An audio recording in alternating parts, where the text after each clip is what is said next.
Let me ask you something. You work in this industry. You live in this industry. Some of you have been doing this for 20 years. So why? Why are you always finding out last? Freight prices jumped 40% in 6 weeks last year. 40%. And most of the people sitting right now watching this found out when their client called them angry, or when their invoice came back wrong, or worse, when they'd already signed a contract. That's not bad luck. That's a system. And today, we're getting into exactly how that system works, and more importantly, how you break out of it. Stay with me. By the end of this video, you're going to understand 3 things. 1, why freight prices move the way they do, and who actually controls that. 2, why you're structurally always behind on that information. And I mean structurally. This isn't about you. This is by design. And 3, the specific signals that professional freight traders and the big carriers watch before prices move. Not after, before. We're going to get into all of it. But first, we need to talk about something that happened in the Red Sea. Because nothing explains this better than what went down there and how it rippled across every single freight rate in Europe practically overnight. Okay, so picture this. It's late 2023. A shipping vessel is making its way through the Red Sea, one of the busiest maritime corridors on the planet.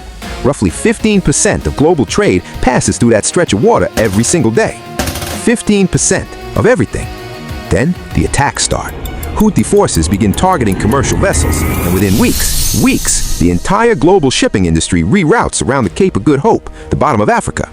Now, instead of a journey that takes maybe 10 to 12 days, you're looking at 25 to 30. That's 2 extra weeks of fuel, 2 extra weeks of crew costs, 2 extra weeks of the ship not being available for its next job.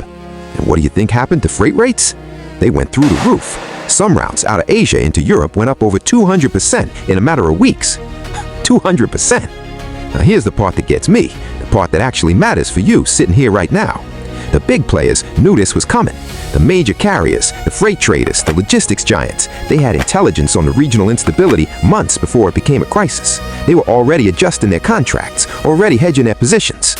The small and mid-size operators found out when the rates changed. Now you might be thinking, okay, that's a geopolitical situation. That's different. I can't predict a war. And you're right, you can't. But that's actually not the point. The point is, the Red Sea situation was just the trigger. The conditions that made it so devastating for freight rates, those were visible, those were readable, weeks before. And I'm going to show you exactly what those conditions look like and where to find them. But first, we need to understand why this information gap exists in the first place. Because once you understand that, everything changes. Here's something nobody in this industry wants to say out loud. Information in global freight is a commodity, just like the cargo itself. The people who have it early make money. The people who get it late absorb the cost. And the system is not set up to give it to you early. It never was. Think about how you currently get your freight market information. Industry newsletters that come out weekly, trade publications that summarize what already happened, maybe a broker who calls you when they need something from you. That's all lagging information. You're reading yesterday's news and making tomorrow's decisions with it.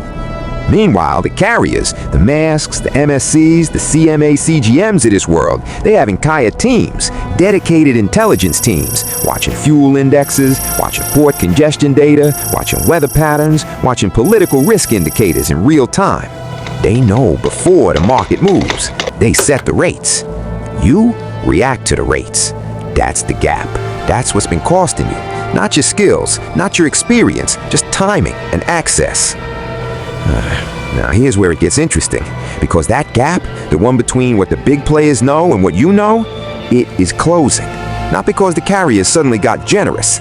No, because the tools that used to cost hundreds of thousands of dollars a year to access are now available to anyone paying attention. And I'm going to walk you through exactly what those tools and signals are in just a moment. But before I do, I need you to understand the 3 market signals that move freight prices before the rates are published. Because if you only take one thing from this video, make it this. Signal 1, the Baltic Dry Index. Most people in logistics have heard of this. Very few actually watch it consistently. This index tracks the cost of shipping dry bulk cargo across major global routes. When it starts climbing, freight demand is outpacing supply. Prices follow, usually within 2 to 4 weeks. It's not perfect, but it's one of the earliest publicly available signals that the market is tightening. Watch it every week, not monthly, weekly. Signal 2, port congestion data. When major ports, Rotterdam, Felixstowe, Shanghai, start showing increased vessel waiting times, that is a supply chain squeeze starting to form. Ships stuck at port means less capacity moving. Less capacity means higher rates. This data is publicly available. Live Seacon, marine traffic, port watch, free tools, right now, available to you today. The big operators have entire dashboards built around this data. You can build the same picture manually in about 20 minutes a week.